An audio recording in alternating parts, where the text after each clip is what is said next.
ഇങ്ങോട്ട് ഇറക്കട അവനെ. എവിടെ നടാ ലോഡ്? കോയമ്പത്തൂരിന്നാ.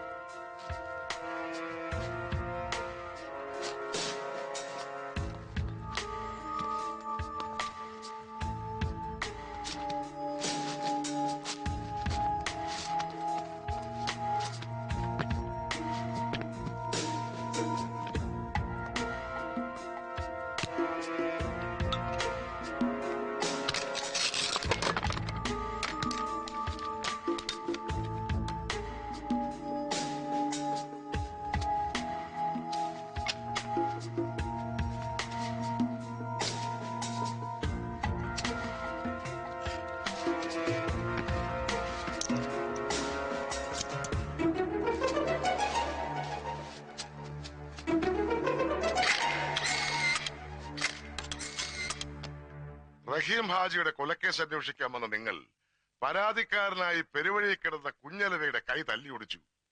എന്തൊക്കെയാടോ സൂപ്രണ്ടേ ഇത്? അത് പിന്നെ പോട്ടെന്ന് വെക്കാൻ സഹാവേ.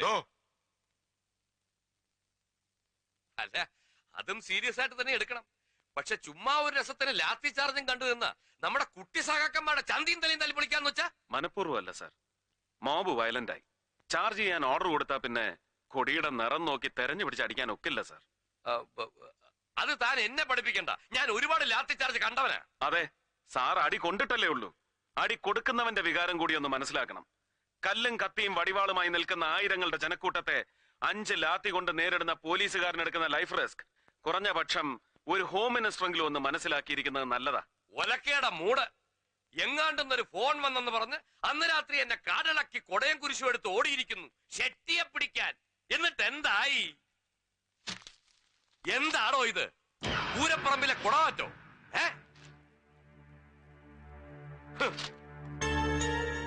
മന്ത്രിസഭയെ നാറ്റിച്ചതിന് സമാധാനം പറയണോ? ഇത്തരം നാസ്റ്റി കമന്റ്സിന് പ്രാസോപ്പിച്ചുള്ള മറു ഡയലോഗ് മലയാളത്തിലും ഇംഗ്ലീഷിലും വെച്ച് കീറി കയ്യടി വാങ്ങിയ ഞാൻ ഇവിടം വരെ എത്തിയത്. ആ സ്കോപ്പ് ഈ ജംഗ്ഷനിലും ഉണ്ടെന്നറിയാം, പ്രയോഗിക്കുന്നില്ല. കയ്യടി വേണ്ടാഞ്ഞിട്ടോ ഭയന്നിട്ടോ ഒന്നുമല്ല, സൗകര്യമില്ല. ഇത്തരം നാഷണൽ വേസ്റ്റുകളോട് വായിട്ടലയ്ക്കാനുള്ള ക്ഷമയില്ലാഞ്ഞിട്ടാണ് സാർ. കൂടുതൽ വാലിട്ടിളക്കണ്ട. ഒരു IPS കാരൻ മുഹമ്മദ് സർക്കാർ. തനിക്ക് ഏതവനാണോ ഈ പേരിട്ടു? സാറിന്റെ അച്ഛൻ. എടോ, മന്ത്രിയുടെ തന്തയ്ക്ക് വിളിക്കുന്നതോ പന്ന റാസ്കൽ. സാർ വിടാൻ പറഞ്ഞ സാർ. മാറണോ വിടണോ? മിസ്റ്റർ മുഹമ്മദ്, ഒരു ഹോം മിനിസ്റ്ററുടെ തന്തയ്ക്ക് വിളിക്കുന്ന ഫിലിം ഹീറോയെ ഞാൻ സഹിക്കും, രസിക്കും. എന്റെ സബോർഡിനേറ്റിനെ തന്തയ്ക്ക് വിളിക്കുന്ന റിയാലിറ്റിയെ I will not tolerate. You have to tolerate sir. പറഞ്ഞത് സത്യം തന്നെയാണ്. ഞാൻ ആരെയും തെറി വിളിച്ചിട്ടില്ല. എന്റെ മിനിസ്റ്റർ എന്നോട് ചോദിച്ച ചോദ്യത്തിന് ഞാൻ സത്യസന്ധമായ ഉത്തരം പറഞ്ഞു. That's all.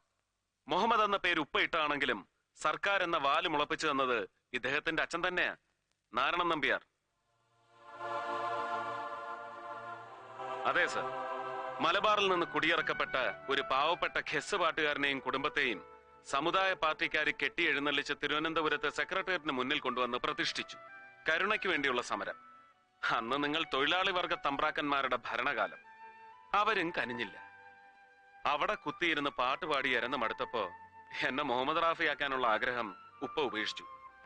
ഉച്ചക്കഞ്ഞി ഉറപ്പായ സർക്കാർ സ്കൂളിൽ ചേരാൻ പോയ എന്റെ വീട്ടഡ്രസ് ഹെഡ്മാസ്റ്റർക്ക് പറഞ്ഞു കൊടുക്കാൻ എഴുത്തും വായന അറിയാത്ത എന്റെ ഉമ്മക്ക് കഴിഞ്ഞില്ല.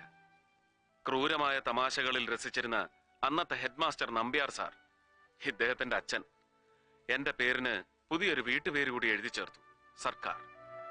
സെക്രട്ടേറിയറ്റിന് മുന്നിൽ നിന്ന് എത്തിയവനല്ലേ ഈ മമ്മൂഞ്ഞ്. മുഹമ്മദ് സർക്കാരായി, മുഹമ്മദ് സർക്കാർ.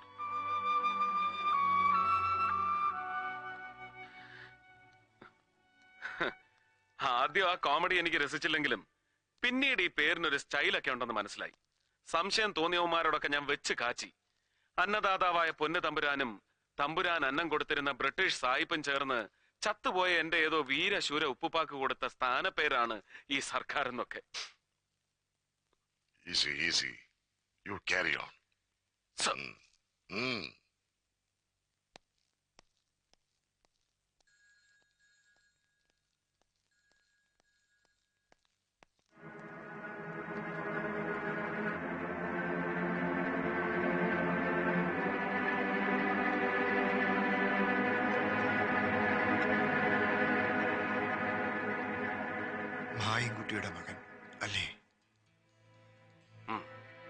ചങ്ങാതിമാരായിരുന്നു ചെറിയ ക്ലാസ്സിൽ. ഉപ്പ പറഞ്ഞ് കേട്ടിട്ടുണ്ട്. ഞാൻ ഡൽഹിയിൽ നിന്ന് പഠിപ്പ് കഴിഞ്ഞ് മടങ്ങി വന്നപ്പോഴാണ് മായൻകുട്ടി മരിച്ചതറിഞ്ഞത്. ഓർഫനേജിലായിരുന്നു പിന്നീട്, അല്ലേ? തിരുവനന്തപുരത്ത് സെന്റ് ജോസഫ്സ്, പിന്നെ അലഹബാദ്, വിവേകാനന്ദ, വേറെ പലയിടത്തും. മായൻകുട്ടിയുടെ മകനെ ഞാൻ സ്വീകരിച്ച വിധം ശരിയായില്ല, അല്ലേ? അയ്യോ, ഞാൻ അങ്ങനൊന്നും കരുതിയിട്ടില്ല. പെട്ടെന്ന് ക്ഷോഭം വന്നപ്പോ ഞാൻ എന്തൊക്കെയോ പറഞ്ഞു. അങ്ങനൊന്നും പറഞ്ഞുകൂടായിരുന്നു. മാപ്പാക്കണം. ഞാനും മാപ്പ് ചോദിക്കുകയായിരുന്നു, നിന്നോടല്ല, മനസ്സുകൊണ്ട് മായൻകുട്ടിയോട്.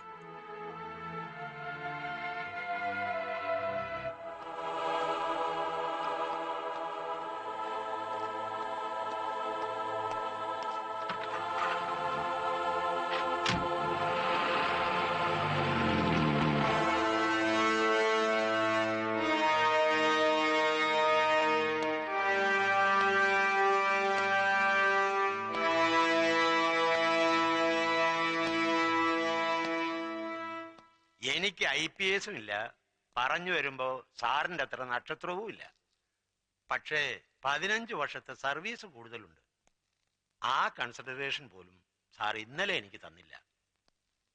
സാറ് മിനിസ്റ്ററുടെ തെറിയും കേട്ട് പത്രത്തിൽ പടവും വന്ന് 4 മെനക്കേടായിട്ട് നിൽക്കുമ്പോ ഞാൻ വീണ്ടും ഉപദേശിക്കുകയാണെന്ന് വിചാരിക്കരുത്. ഒരൊറ്റ ഒരുത്തനെയും വിശ്വസിക്കരുത്. ഈ ഞാനടക്കം പോലീസിലുള്ള ഒരമ്മമാരെയും വിശ്വസിക്കരുത്. ഏത് നിമിഷം ഏതവനാ കയറി ഷെട്ടിയുടെ ഒറ്റുകാരനാകുന്നതെന്ന് പറയാൻ പറ്റുകയില്ല. അതാ നരേന്ദ്ര ഷെട്ടി. വൈകിട്ട് 2 സ്മാളും പിടിപ്പിച്ചുകൊണ്ട് വീട്ടിൽ ഇരിക്കുമ്പോൾ ചിലപ്പോ തോന്നും കൂടെ കിടക്കുന്ന എന്റെ ആലീസിനെ പോലും വിശ്വസിക്കാനൊക്കെ ഇല്ലെന്ന്. അയ്യോ, ചിരിക്കാൻ പറഞ്ഞതല്ല. ഷെട്ടിയുടെ കാര്യം വരുമ്പോ പോലീസിലുള്ള ഒരുവന്റെയും പെമ്പിളമാരെ വിശ്വസിക്കാനും ഒക്കെയല്ല എന്നാ ഞാൻ പറഞ്ഞതിന്റെ അർത്ഥം. എല്ലാവരുടെയും കാര്യം എനിക്ക് അറിഞ്ഞൂടാ, പക്ഷെ ആലീസിനെ വിശ്വസിക്കാൻ കൊള്ളുകയില്ല, തീരെ കൊള്ളുകയില്ല. അല്ല, മൊത്തത്തിൽ പറഞ്ഞപ്പോ ഒരു താളത്തിനങ്ങ് പറഞ്ഞെന്നേ ഉള്ളൂ. ആ താളം കറക്റ്റാ, അസല് ത്രിപുട താളം. ആലീസ് കള്ളി തന്നെയാ, പരമ പെരും കള്ളി. ഭർത്താവില്ലാത്ത നേരം നോക്കി സന്ധ്യമയക്കത്തിന് ചെറുപ്പക്കാരനും കാണാൻ കൊള്ളാവുന്നവനുമായ പരപുരുഷനെ ഫോണിൽ വിളിച്ച് കിന്നരിക്കുന്നവളെ കള്ളീന്ന് മാത്രം വിളിച്ചാ മതിയോടോ ജോൺ വർഗീസേ? പോരാ, അതാ ഞാൻ പരമ പെരും കള്ളി എന്ന് വിളിച്ചത്. അതെന്നാ സാറേ വീട്ടിലിരിക്കുന്നവരെ കുറിച്ച് ഒരുമാതിരി മൊനവെച്ച മറുഭാഷ പറയുന്നേ? ഈ ആലീസ് നല്ല ഉരുപ്പടിയായിരിക്കും, ഏത് ഷെട്ടിക്കും പറ്റിയ അസല് മുതല്. സാറേ ദേ ഒരുമാതിരി പൂവമ്പഴം അണ്ണാക്കി തള്ളി വർത്താനം ഉണ്ടല്ലോ, അത് എന്നോട് വേണ്ട.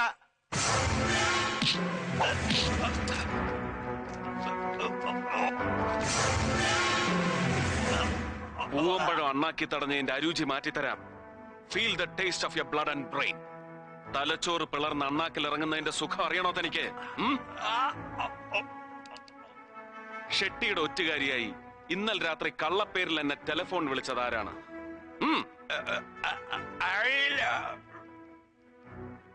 ശർമ്മ.